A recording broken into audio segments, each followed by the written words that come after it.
chỉ mua lúa xia vừa chân chân chuẩn thiệt cho kế vừa đã chỉ nâng chia luồng gạo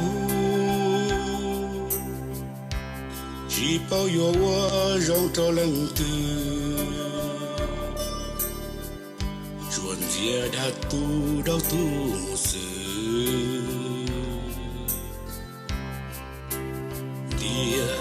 tên nó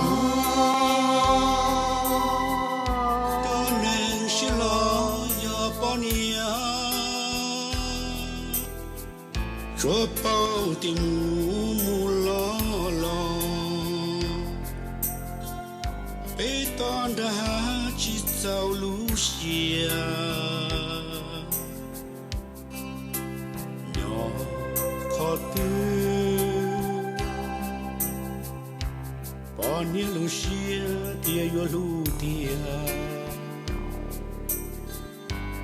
xia bao nhiêu thâu thứ mà rong.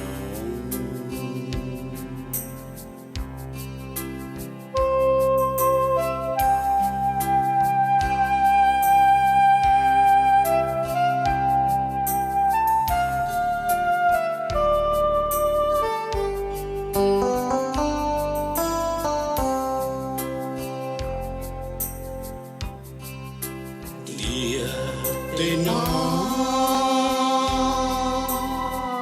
cho nên sẽ lo cho bao nhiêu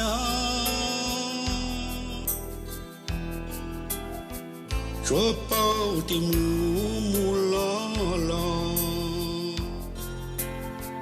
bê toàn đã chỉ giàu lũ xia nhỏ khó tư